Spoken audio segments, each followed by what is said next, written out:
Good morning, brothers and sisters. Let us give thanks together that we have today. We shall cherish the time today. We can live for Him today. We live for Him, live by Him, and we live because of Him. It is our response of love to Him. Today and every day is so precious that the Lord treasures us how we live for Him. So I'd like to sing with you one of my favorite songs, Strive for the Lord. In Songs of Love, page 30, we will sing the first and the third stanza. Let's sing the first stanza first.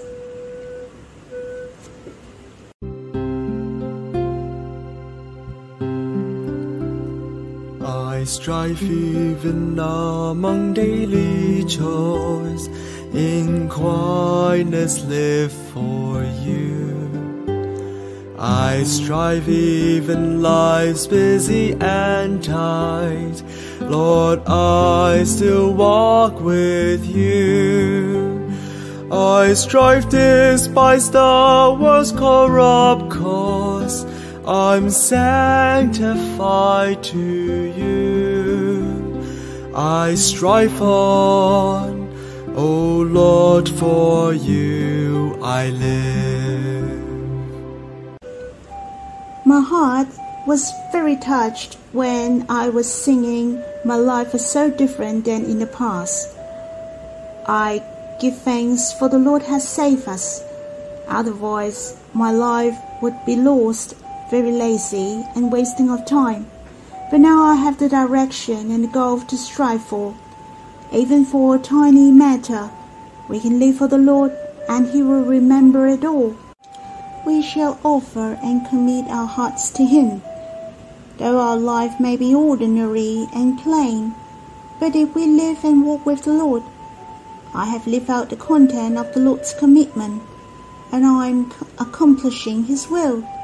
It's so good. Our everyday life have the direction. I can respond to His love and accomplishing the Lord's will.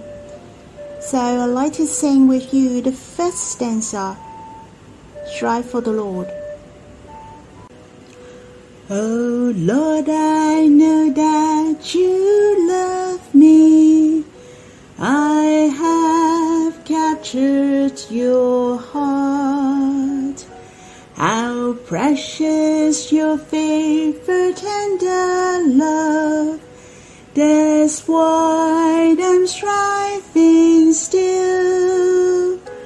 Forget not you choose and commits me. I'm glad to know your will.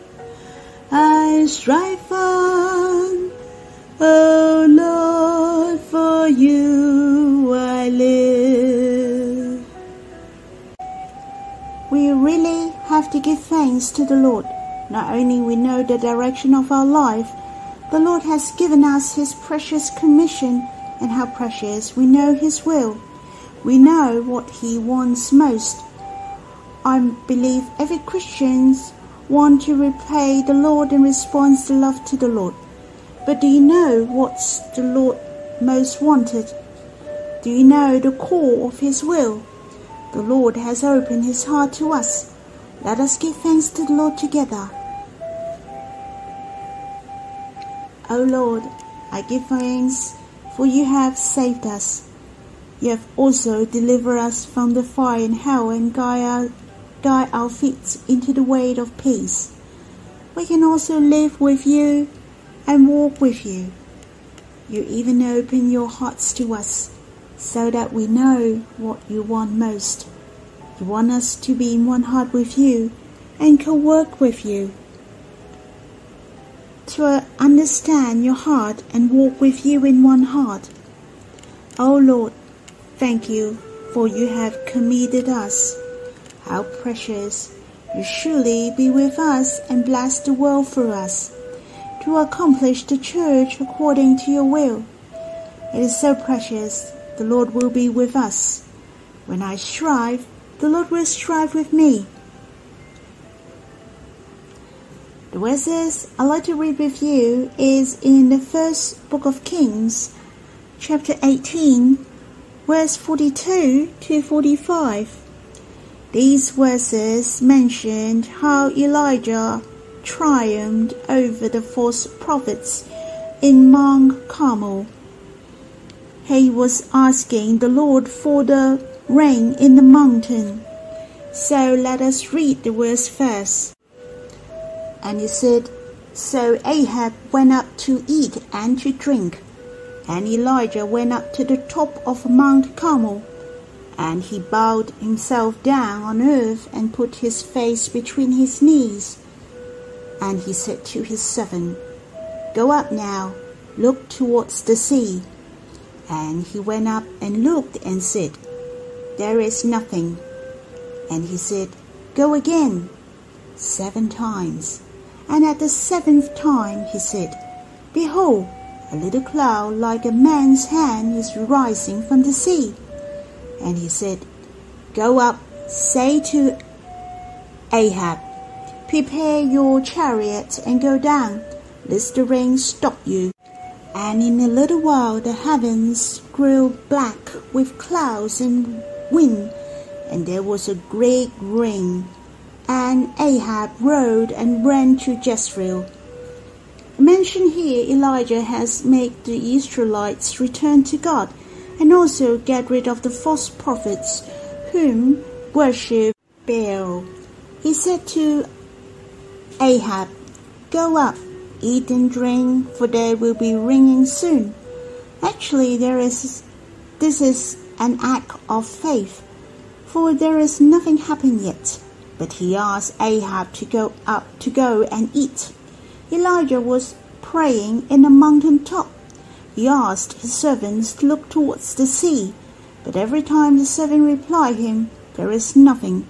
But for Elijah knew so well that he has to keep praying, and God would hear his prayers. Elijah didn't lose heart or give up. He kept praying and asked his servant to look towards the sea 7 times. The 7th time, the servant saw a little cloud was rising from the sea, and Elijah knew in his heart God has heard his prayers. A little cloud but gave pouring rain. The faith of Elijah was great.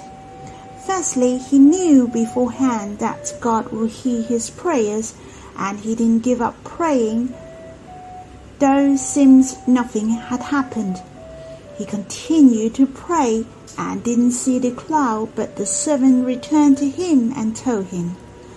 So what Elijah has seen, a total different matter from the people without faith. He didn't see the cloud behind. Instead, he saw God would hear his prayers. I can say there is a big difference between people who trust in God and people can see the truth for those who have faith towards God. Therefore, it's true, some people can see something showing in behind, but this is not the most important thing. Man very often values the things he can see. In fact, the invisible thing is far more important. Many a time, to those who are believed in the Lord, it is not the matter of big or small, or whether the value is high or low. The most important for the Christians is it the will of God, or what does God want the most? Therefore, the little cloud can become the heavy rain. There is nothing impossible in God. Don't look down on the little thing, the small figures, the little seed. All you need is to pray, to strive according to God's will. God will bless you. He can turn the water into wine. He gives life to the deaf and call into existence the things that do not exist. All things are possible in Him. God can make the little one into the big one. Our eyes need to see the Word of God. We need to have faith to see things not just on the surface. I'd like to tell you a story. There was a man who worked in the butcher shop. He worked there for a long time. He could do a very good job in chopping the pork. He could chop the exact portion for you. There was only 10% in difference. He was so famous in that suburb.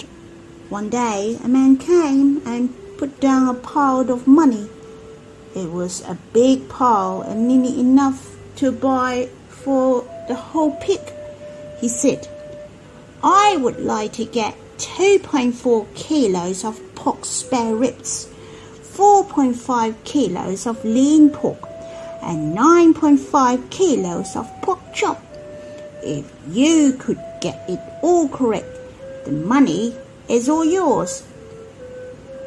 Many people were watching. They wanted to know if this butcher could get the price or not. The guy turned around and started his work, sharpening his knife and chop. These 3 servings of pork were done and was weighed on the scale. Oh, you wouldn't believe it. Every serving was just right as ordered. It's really accurate. But the butcher didn't get the money, but just took the money for the 3 servings of pork. When he returned home, his son asked him and said, "Daddy, why don't you get the price as well?"